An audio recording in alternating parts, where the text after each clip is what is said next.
ಅಮ್ಮ ಹೊಟ್ಟೆ ಹಸಿತಾ ಇದೆ, ನಾಷ್ಟಕ್ಕೆ ಏನ್ ಮಾಡ್ತಾ ಇದೀಯಾ? ಅದನ್ನೇ ಯೋಚನೆ ಮಾಡ್ತಾ ಇದ್ದೀನಿ, ಏನ್ ತಿಂಡಿ ಮಾಡ್ಲಿ ಅಂತ. ಮಸಾಲೆ ರವೆ ಇಡ್ಲಿ ಮಾಡ್ಕೊಡ್ಲಾ? ಓಕೆ ಫ್ರೆಂಡ್ಸ್, ಇವತ್ತಿನ ವಿಡಿಯೋದಲ್ಲಿ ರವೆ ಇಡ್ಲಿನ ಮನೆಯಲ್ಲೇ ಸುಲಭವಾಗಿ ಯಾವ ರೀತಿ ಮಾಡೋದು ಅಂತ ನೋಡೋಣ ಬನ್ನಿ.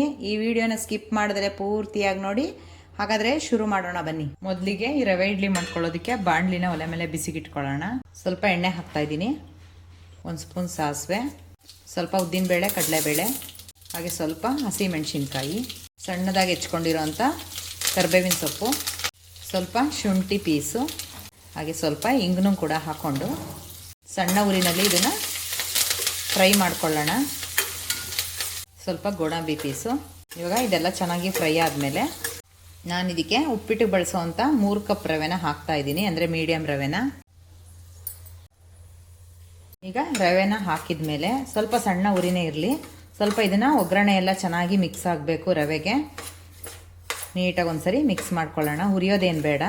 ನೋಡಿ, ಈ ರೀತಿ ನೀಟಾಗಿ ಎಲ್ಲ ಮಿಕ್ಸ್ ಮಾಡ್ಕೊಂಡಾದ್ಮೇಲೆ ಸ್ಟವ್ನ ಆಫ್ ಮಾಡಿಕೊಂಡು ರುಚಿಗೆ ತಕ್ಕಷ್ಟು ಉಪ್ಪನ್ನ ಸೇರಿಸ್ತಾ ಇದ್ದೀನಿ. ಹಾಗೆ ಸ್ವಲ್ಪ ಅಡುಗೆ ಸೋಡಾ ಹಾಕ್ತಾ ಇದ್ದೀನಿ. ಮತ್ತು ಇದನ್ನು ಚೆನ್ನಾಗಿ ಮಿಕ್ಸ್ ಮಾಡ್ಕೊಬೇಕು. ಈ ರೀತಿ ನೀವು ಮಿಕ್ಸ್ನ ರೆಡಿ ಮಾಡಿ ಇಟ್ಕೊಂಡು ರಾತ್ರಿ ಬೆಳಗ್ಗೆ ಹೊತ್ತು ಬೇಗನೆ ಇನ್ಸ್ಟಂಟಾಗಿ ಮಾಡ್ಕೊಬೋದು. ಈಗ ರೆಡಿಯಾಗಿರೋಂಥ ರವೆ ಮಿಕ್ಸ್ಗೆ ನಾನು 3 ಕಪ್ ರವೆಗೆ 3 ಕಪ್ಪು ಮೊಸರು ಸೇರಿಸ್ತಾ ಇದ್ದೀನಿ. ಅಲ್ಲಿಗೆ ಅಳತೆ ಸರಿ ಹೋಗುತ್ತೆ. ಈಗ ಈ ಮೊಸರನ್ನ ಚೆನ್ನಾಗಿ ರವೆಗೆ ಮಿಕ್ಸ್ ಮಾಡ್ಕೊಳ್ಳೋಣ.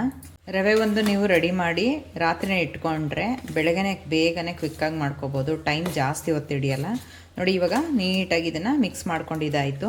ಈಗ ಹೆಚ್ಚಿಟ್ಕೊಂಡಿರೋಂಥ ಕೊತ್ತಂಬರಿ ಸೊಪ್ಪನ್ನ ಹಾಕ್ತಾ ಇದ್ದೀನಿ, ಸ್ವಲ್ಪ ಜಾಸ್ತಿನೇ ಹಾಕೊಳ್ಳಿ ಇದ್ರೆ.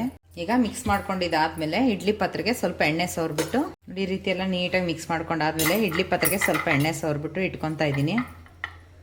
ನಾನು ಸ್ವಲ್ಪನೂ ಕೂಡ ನೆನೆಸೋಕ್ಕೆ ಟೈಮ್ ಕೊಟ್ಟಿಲ್ಲ, ಹಾಗೆ ಕಲಸಿ ಹಾಗೆ ಇಟ್ಬಿಡ್ತೀನಿ.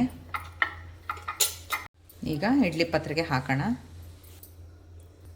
ಹಾಗೆ ಕಲಸಿ ಹಾಗೇ ಇಟ್ಟರೆ ಚೆನ್ನಾಗಿ ಬರುತ್ತೆ. ನಾನು ನೆನೆಯೋದಕ್ಕೇನು ಬಿಡಲ್ಲ.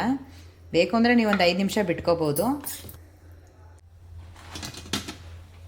ಈಗ ಇದನ್ನು ನಾನು ಒಂದು 7 ನಿಮಿಷ ಸ್ಟೀಮಲ್ಲಿ ಬೇಯಿಸ್ಕೊತೀನಿ.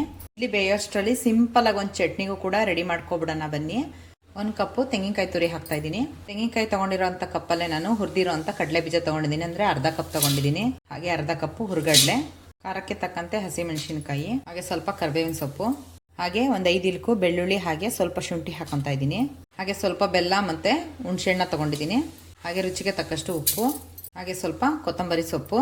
ಈಗ ಸ್ವಲ್ಪ ನೀರನ್ನ ಹಾಕ್ಬಿಟ್ಟು ರುಬ್ಕೊತೀನಿ. ಈ ಮೆಷರ್ಮೆಂಟಲ್ಲೇ ಮಾಡ್ಕೊಳ್ಳಿ, ಹೋಟೆಲ್ ಸ್ಟೈಲ್ ಥರನೇ ಚಟ್ನಿ ಸೂಪರಾಗಿ ಬರುತ್ತೆ. ನೋಡಿ, ಈ ರೀತಿ ರುಬ್ಕೊಂಡ್ಮೇಲೆ ಸೂಪರ್ ಆಗಿರೋಂಥ ಚಟ್ನಿ ರೆಡಿಯಾಗಿದೆ. ಇದಕ್ಕೆ ಸಿಂಪಲ್ ಆಗಿ ಒಂದು ಒಗ್ಗರಣೆ ಮಾಡ್ಕೊಂಡು ಸೇರಿಸ್ತಾ ಇದ್ದೀನಿ. ಸ್ವಲ್ಪ ಎಣ್ಣೆ, ಕಡಲೆಬೇಳೆ, ಉದ್ದಿನಬೇಳೆ, ಇಂಗು, ಕರಿಬೇವು, ಹಾಗೆ ಒಂದು ಒಣಮೆಣಸಿನ್ಕಾಯಿ ಹಾಕಿ ಒಗ್ಗರಣೆ ಮಾಡ್ಕೊಂಡಿದ್ದೀನಿ. ಈ ಚಟ್ನಿ ರೆಡಿ ಆಗೋಷ್ಟರಲ್ಲಿ ಈ ಕಡೆ ನಮ್ಮ ಸೂಪರ್ ಆಗಿರೋಂಥ ರವೆ ಇಡ್ಲಿನೂ ಕೂಡ ರೆಡಿಯಾಗಿದೆ. ನೋಡಿ, 7 ನಿಮಿಷ ಆಗಿದೆ. ಇವಾಗ ಇದನ್ನು ತೆಗಿಯೋಣ. ಇವಾಗ ಇಡ್ಲಿನ ತೆಗಿಯೋಣ. ನೋಡಿ, ತುಂಬ ಚೆನ್ನಾಗಿ ಬಂದಿದೆ.